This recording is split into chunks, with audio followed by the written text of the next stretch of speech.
Merci. Alors, nous reprenons. Nous avons eu un petit problème technique. J'étais en train de vous montrer que je vois ici ce que le manager A est en mesure de voir. Donc, ces trois magasins notamment. Et là, je vais arrêter de regarder en tant que manager A et je vais revoir l'ensemble du rapport. Alors, ça veut dire que j'ai un rapport que je vais publier, mais selon la sécurité qu'on va mettre, les gens vont voir certaines données ou l'ensemble des données. Alors, ça fait le tour de la portion Power BI Desktop. Quand c'est terminé, je peux publier mon rapport. Euh, je ne le sauverai pas parce que je ne sais pas qu'est-ce que j'ai changé, mais je peux le publier. Bon, en fait, je vais le changer. Je vais faire Save. Je peux le publier donc sur le portail web à partir de l'option ici Publish. Vous allez voir dans un instant. Je peux publier dans mon espace de travail ou dans un groupe en question.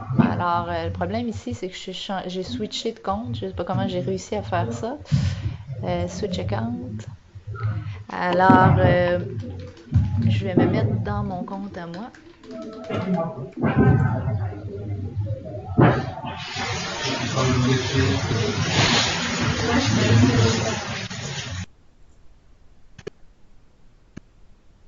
Alors, si je clique sur Publish, moi j'ai My Workspace, c'est mon espace de travail personnel. Alors, tout le monde a ça, un espace de travail personnel.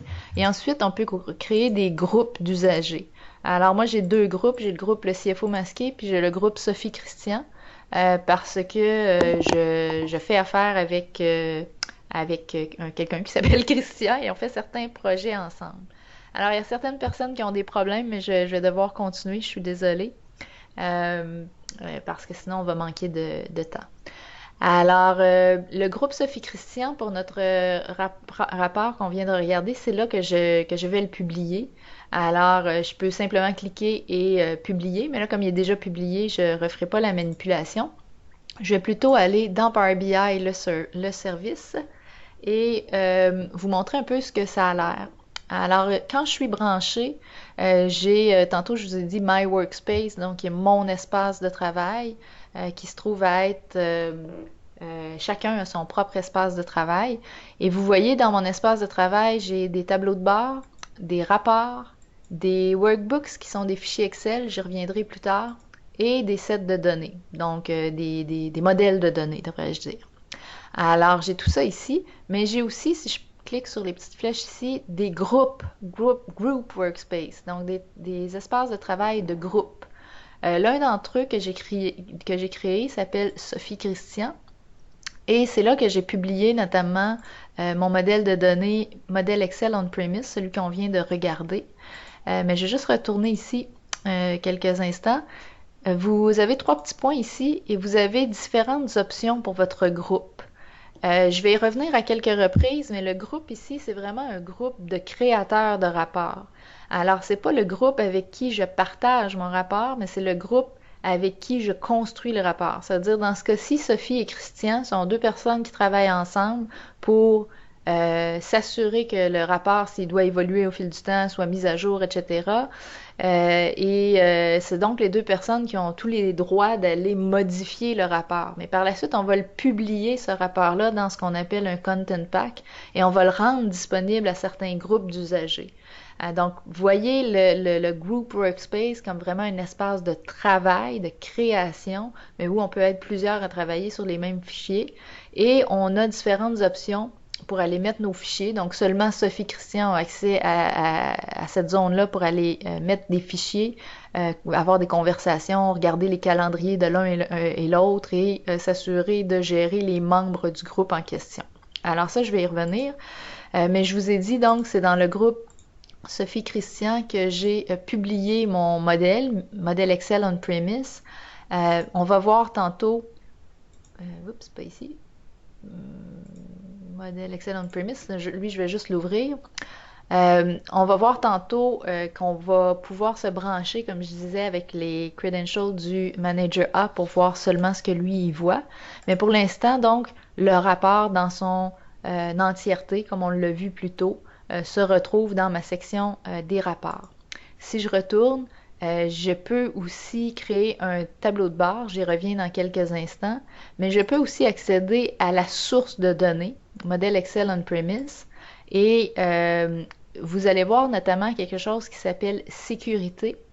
Alors, dans la sécurité, vous voyez mon manager A. J'ai donné deux accès.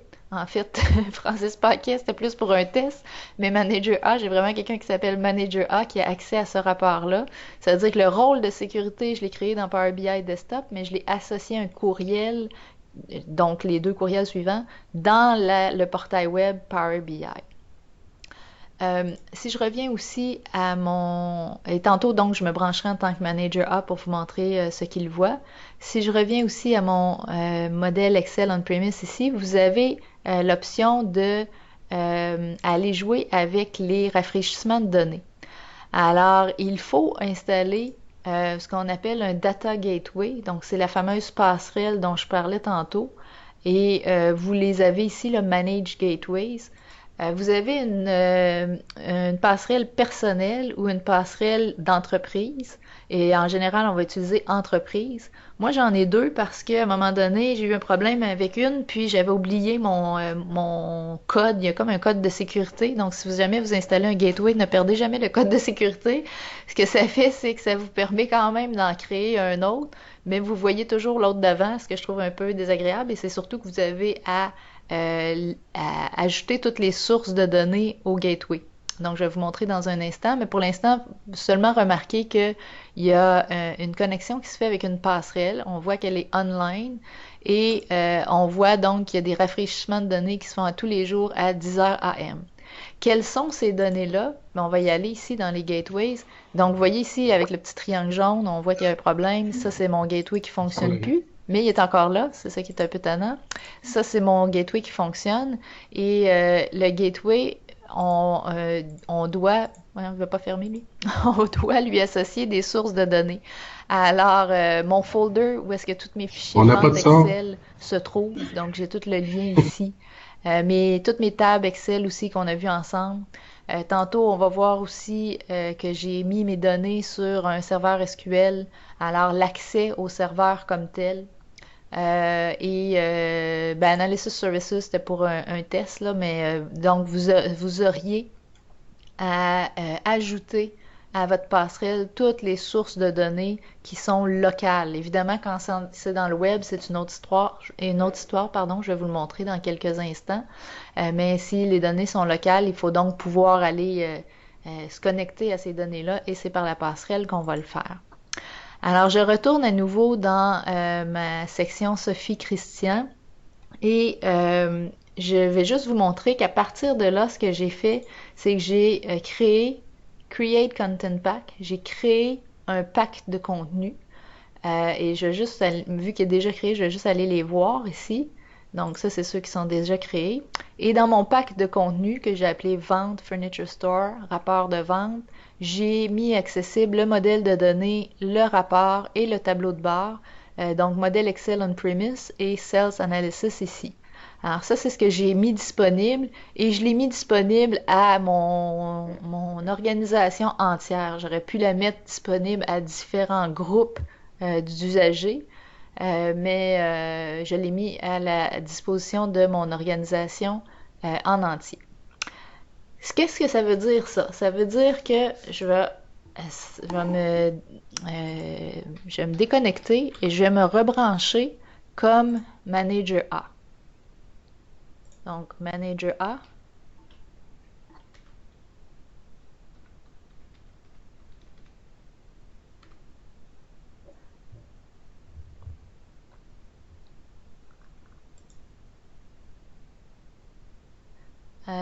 Bon, il était déjà là, mais supposons qu'il ne l'aurait pas déjà ajouté. En fait, on va l'enlever. Remove. Bon, et donc mon manager se connecte dans son espace de travail. Son espace de travail personnel, il est complètement vide. Il clique sur Get Data et il voit qu'il y a un Content Pack Library. Il peut aller dans la librairie en question et il voit le fameux Vente Furniture Store. Il va dire Get It Now. Et là, vous voyez apparaître les données en question, dont mon rapport modèle Excel on-premise. Et comme je suis branchée en tant que manager A, vous voyez 5 millions et non 117 millions. Et si je vais à la page 3, on voit mes 3 magasins que je suis en tant que manager A. Alors, ça, c'est vraiment comment le manager A peut accéder au pack de contenu. Puis vous avez vu, le pack de contenu est disponible à l'organisation entière, mais comme il y a de la sécurité, tout le monde y a accès, mais tout le monde n'a pas accès nécessairement aux mêmes données. Alors, qu'est-ce qu'il peut faire avec ça, le manager A? On va voir, il peut faire plein de choses, mais pour vous illustrer tout ça, je vais retourner dans mon compte à moi, ça va être plus simple. Alors, je vais me rebrancher avec mon user à moi. Donc, toujours sur la plateforme de powerbi.com.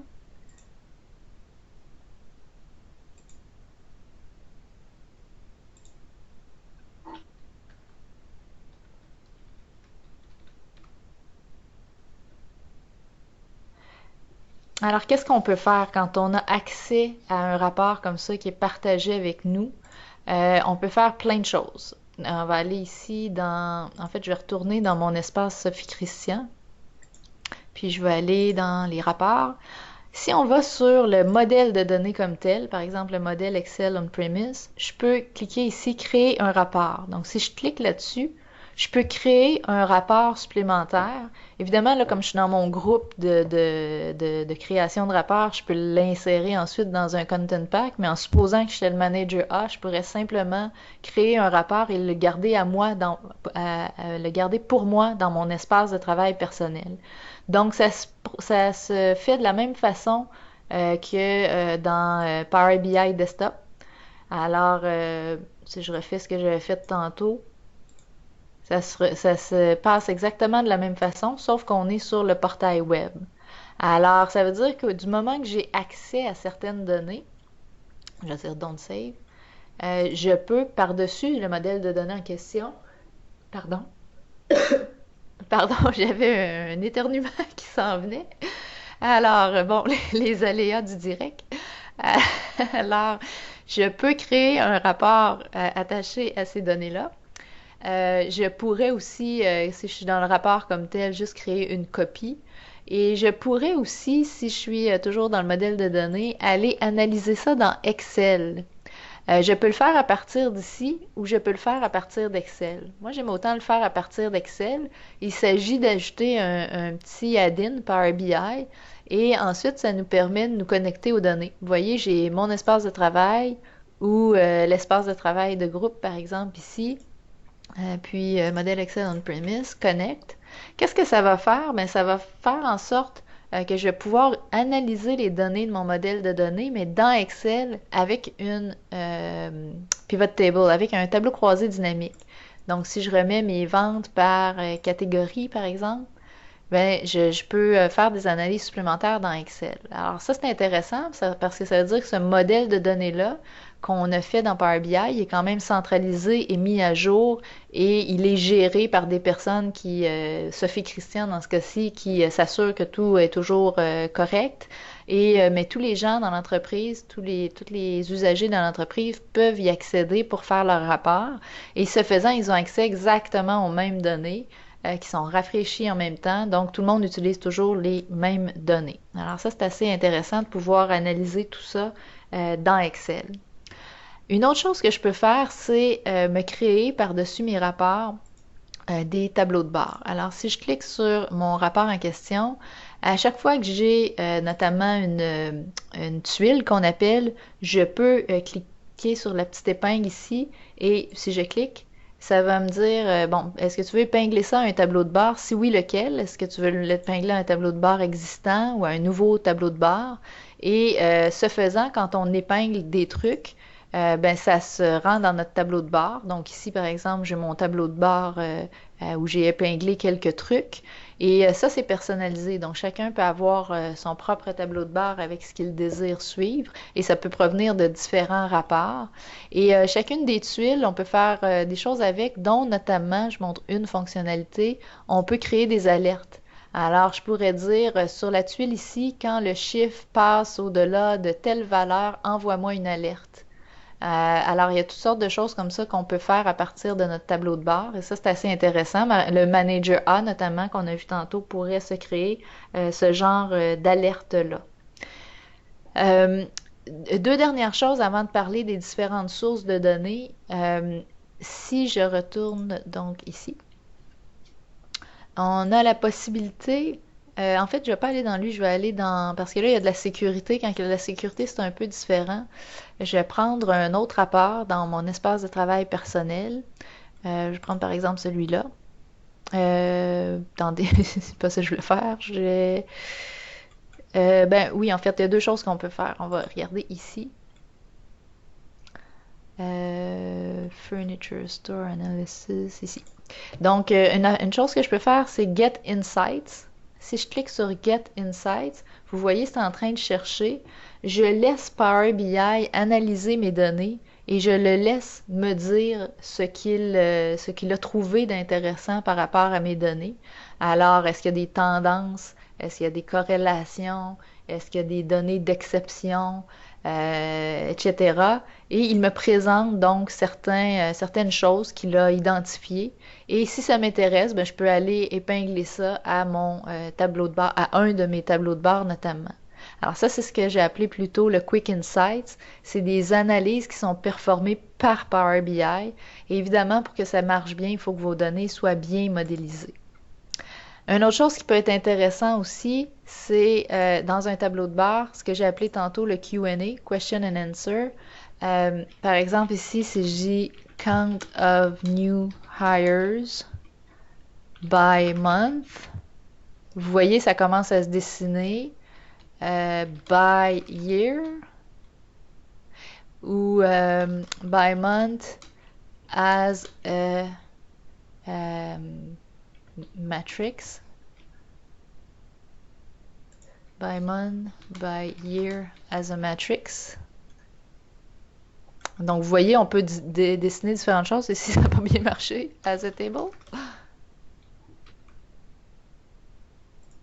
Il me manque les données. Bon, ça marche pas toujours tout le temps très très bien, mais habituellement ça va assez bien. Bon, voilà. Donc, count of new hires by month as table, par exemple. Donc, vous voyez qu'à chaque fois que vous tapez dans le question and answer, on vous fournit les réponses à ce que vous tapez. Donc, c'est en langage naturel. Et ça peut être intéressant pour l'ensemble des usagers qui maîtriseraient moins bien, par exemple, Excel et tous les outils que vous pouvez mettre à leur disposition en termes d'analyse de données. La dernière chose que je veux vous montrer, c'est dans le groupe, j'ai apporté différents modèles Power BI, dont, par exemple, le premier, toutes les données provenaient d'Excel on-premise.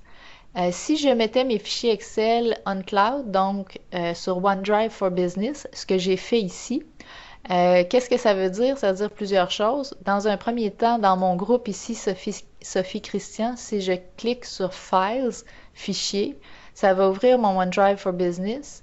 Et dans mon OneDrive for Business, j'ai donc un groupe qui s'appelle Sophie Christian, où je retrouve l'ensemble de mes sources de données.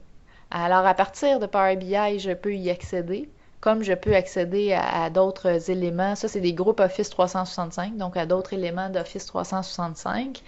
Au niveau des gateways, si on y retourne, comme je suis, en fait, je ne vais pas aller ici, je vais plus aller ici. Comme je suis maintenant dans un modèle dans le nuage, vous allez voir Gateway Connection, c'est Connect Directly. J'ai pas besoin d'installer une passerelle parce que mes données sont déjà dans le nuage. Alors, je peux juste me connecter directement. J'ai pas à installer quoi que ce soit d'autre. Si je fais du SQL, si mes données étaient toutes dans SQL, une base de données, un serveur SQL, pardon, je peux faire import ou direct query. Si je fais import, c'est la même affaire qu'aller chercher des fichiers Excel, donc je suis obligée de m'installer un gateway pour aller chercher mes données. Et là, il y a une copie des données qui sont mises en mémoire dans le cloud. Et donc, ça va quand même assez rondement parce que les données sont toujours en mémoire. Par contre, s'il y a de la sécurité ou quoi que ce soit au niveau de la source, ben, ça ne sera pas pris en considération parce qu'on est en importation. En Direct Query, euh, j'ai pas besoin d'installer ma passerelle. Et c'est du Direct Query. Donc, la performance dépend de beaucoup de facteurs. Mais toute la sécurité qui serait, par exemple, à la source serait reprise donc dans le cloud. Et si vous tentez de faire un mix des deux, c'est pas possible. Et surtout, si vous tentez, par exemple, vous êtes des données sur SQL Server, vous faites un import et vous changez d'idée, vous voulez faire du Direct Query, ou l'inverse, vous faites du Direct Query, vous voulez changer et faire de l'import, c'est pas possible de le faire. Donc, il faut vraiment savoir dès le départ ce que vous souhaitez faire. Alors, si j'ose récapituler, malgré tous les problèmes techniques qu'on a pu avoir, et il y a une dernière étape que je vais ajouter suite à ça. On a d'abord et avant tout été chercher des données dans différentes sources dans notre Power BI Desktop. Power BI Desktop qui est donc une application gratuite que vous pouvez aller télécharger sur le site de powerbi.com. C'est là donc qu'on est allé chercher nos données, on les a transformées, on a créé notre modèle de données en attachant les tables ensemble, on a créé des colonnes calculées, on a créé des mesures pour bonifier le modèle de données, on a créé toutes les pages de rapport avec nos visualisations, on a créé nos rôles de sécurité, vous vous souvenez, pour le Manager A notamment. Et quand ça a été terminé, on a publié tout ça dans un groupe qui s'appelait ici Sophie Christian. Et une fois dans le groupe, on est allé installer nos passerelles. On s'est assuré que la sécurité était associée aux bonnes personnes et on a créé un content pack, un pack de contenu pour rendre disponible à l'ensemble de notre entreprise. Si je vais voir ici, View Content Packs, on a rendu disponible à l'ensemble de notre entreprise le modèle de données, le rapport et le tableau de bord qui était basé sur le modèle Excel on-premise. Et donc, en tant que manager A, quand je me suis branchée, j'ai vu les données que j'étais en mesure de voir et j'ai pu les analyser en créant un tableau de bord. En créant mes propres rapports dans mon espace de travail personnel, mais branchés sur le modèle de données, en analysant les données aussi dans Excel, toujours branché au modèle de données centralisé. Et j'ai pu également poser des questions avec le Q&A et créer ce qu'on appelle des Quick Insights.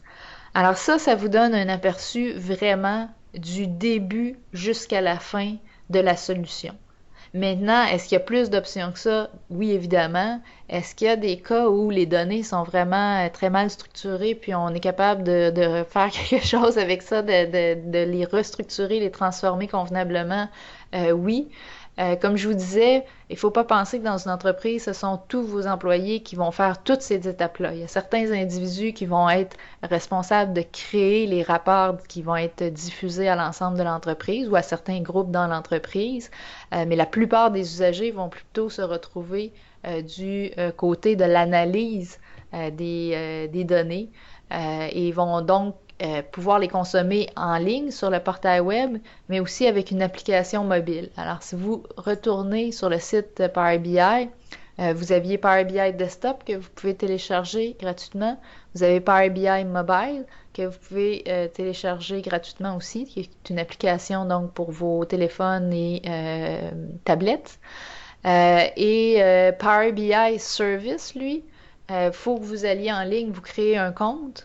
Vous avez une option qui est gratuite, mais qui est assez limitée, somme toute, et vous avez une option payante, et l'option payante, elle est au moment où on se parle, de 9,99 par mois par usager en dollars US.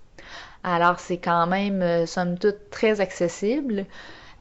Si ça vous intéresse aussi de voir qu'est-ce qui peut être créé, vous avez sur le site de Microsoft ici un Partner Showcase. Alors, il y a différents partenaires Microsoft qui ont publié des rapports et vous allez d'ailleurs en trouver du CFO masqué. On a créé 2 rapports qu'on a rendus disponibles sur le site ici. Alors, si vous cliquez sur Learn More, vous allez non seulement voir les rapports, mais quand vous allez cliquer dessus. Vous allez pouvoir jouer avec. Donc, c'est vraiment interactif. Ce qui est intéressant, c'est que vous pouvez chercher par secteur d'activité notamment. Donc, si vous cherchez quelque chose dans votre secteur d'activité, vous pouvez trouver des trucs intéressants. Évidemment, je suis d'avis qu'il faut de la formation pour pouvoir utiliser ces outils-là. Comme je vous disais, il y a beaucoup de choses gratuites sur notre site. Dans les billets de blog, Power BI, vous avez des contenus de webinaires qui ont mieux été d'un point de vue technique par le passé qui sont disponibles sur notre blog aussi.